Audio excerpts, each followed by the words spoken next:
Born in 1304 AD in Tangier, Morocco, Muhammad Ibn Battuta came from a family of Islamic scholars, Qazis. He received a traditional juristic education and set out for the Hajj in 1325 AD, vowing never to retrace his steps. This pilgrimage proved the beginning of a 27 to 29-year odyssey. Ibn Battuta covered some 75,000 miles or 120,000 kilometers through North Africa, the Middle East, and Asia. His travels took him through Egypt, the Levant, Anatolia, Persia, and the courts of Mongol Khans, each stop adding to his reputation as a learned traveler. By the early 1330s, Ibn Battuta had journeyed as far as Central Asia, visiting Samarkand and the Mongol Chagatai lands. There he learned that the Delhi Sultanate of Hind beckoned with tales of wealth and learned courts. Following the high mountain passes of Afghanistan, Battuta turned south towards the Hindu Kush, crossing into the subcontinent in 1333 AD. Ibn Battuta entered Hindustan via the rugged mountain passes.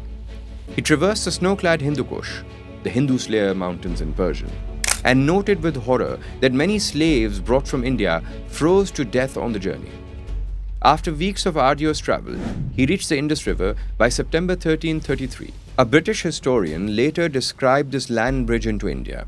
Once on the warm plains, Battuta's pen waxed poetic as he noticed the new foods, spices, trees, fruits and customs of a land where Muslims were rulers over a vast Hindu majority. From the Indus, he continued to Multan and Sindh, in modern-day Pakistan. In Multan, he raised funds for gift to the Sultan's court and sent word of his coming. As he recorded, from the province of Sindh to the Sultan's capital, it is 50 days of journey, but the letter reaches him in 5, thanks to an efficient relay post system. Battuta traveled through present-day Punjab and Sindh in a lavish retinue. Persian noblemen and their families, slaves, eunuchs, and 20 cooks, enjoying hospitality and exotic fruits along the way. Ibn Battuta's route took him by important Sufi shrines and cities. He paused at Pakpattan in today's Punjab to visit the shrine of the Punjabi saint Baba Farid, deeming the Dargah's entrance a gateway to paradise. He crossed the Sutlej River there and then marched into Rajput territory. He later praised Hansi in present-day Haryana, India, as the most beautiful cities, best constructed and the most populated. It is surrounded with a strong wall. Its founder is said to be one of the great infidel kings called Tara. In Sindh, he even saw a wild Indian rhinoceros on the banks of the Indus, a marvel not found in the Maghreb. Yet the journey was not without peril. Battuta's caravan was ambushed by local raiders, 80 infidels on foot and 2 horsemen, and in the fighting, he was wounded by arrow. After reaching Delhi around 1333, he finally prepared to present himself at the Sultan's court. Delhi in the 1330s was the capital of a vast sultanate under Sultan Muhammad bin Tughluq. The young Moroccan was received in great style. In the Hall of 1,000 Pillars in the Sultan's palace of Jahanpana, Ibn Battuta found Muhammad bin Tughluq surrounded by a dazzling retinue, chamberlains, scribes and slaves, including a keeper of the fly whisk, 200 armored cavalry, 60 richly caparisoned horses, and 50 silk-draped elephants. Battuta presented splendid gifts, camels, horses, arrows and slaves, knowing the generous Sultan would reward him handsomely. Indeed, on hearing of the learned traveler, Tughluq appointed Ibn Battuta Qazi in his service, with a large salary and lands for its endowment. The Sultan was widely renowned as one of the wealthiest rulers of Islam, lavishly patronizing scholars and mystics to strengthen his rule. Battuta's writings paint Muhammad Tughluq as both magnanimous and capricious. He called him generous, pious, courageous, and unpredictable, a man most addicted to making gifts and the shedding of blood. The Sultan delighted in rewarding visitors and scholars with gifts of gold and jewels. Battuta himself received a welcome gift of 2,000 silver dinars and a furnished house when he arrived. Yet, Tughluq was infamous for cruelty and paranoia. Ibn Battuta recorded horrific scenes. Not a week passed without the spilling of much Muslim blood and running streams of gore before his palace entrance, he wrote. To demonstrate his power, the Sultan even allegedly caused his own father's death by ordering an elephant to collapse a building on him. Battuta lived in daily fear. Of all men the most addicted to blood, his gate is never without some poor man being executed, he noted. Yet, Tughluq's courtiers and officials flocked to court with flattery and poetry, and Persian became the language of the elite. All signs of a vibrant, if volatile sultanate. The Qutb Minar in Delhi, begun in the late 12th century, exemplified the grand Indo-Islamic architecture of the Delhi Sultanate. Structures like this tower stood when Ibn Battuta walked the city's streets. For 6 years, Battuta alternated between privilege and peril under Muhammad Tughluq. As Qazi, he sat in the Sultan's court and adjudicated cases, but he could not easily enforce Islamic law beyond the capital. The Sultan often tested and even trusted Battuta, rescuing him from debt at one point. But Battuta narrowly escaped execution after being implicated in the schemes of a rebellious Sufi sheikh. He fasted several days in fear before Tughluq's whim spared him. During these years, Battuta witnessed Delhi's great public works. Muhammad bin Tughluq ambitiously founded a new city at Daulatabad, later abandoned, and the cosmopolitan court life of music, poetry, and debate. In 1342, the Chinese emperor sent an embassy to Delhi, seeking permission to restore a Buddhist temple in the Himalayas.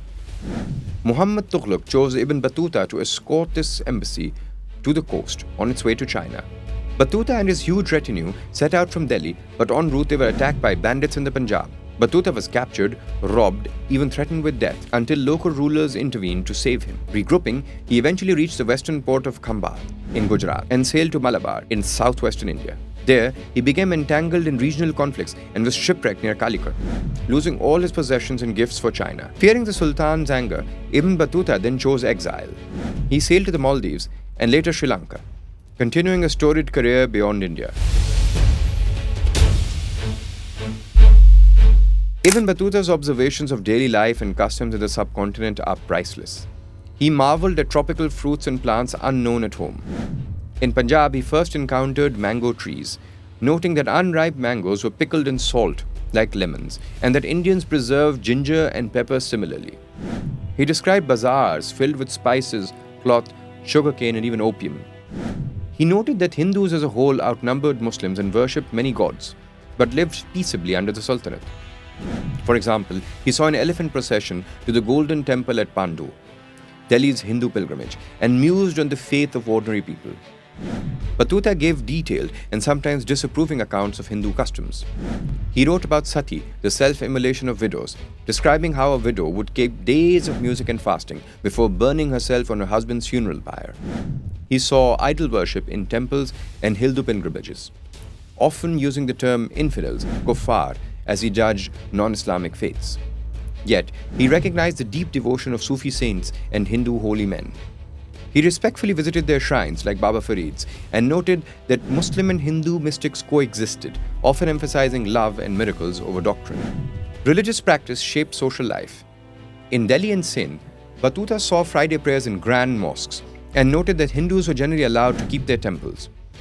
He observed that conversion to Islam was often motivated by lower tax and social advancement in the Sultanate.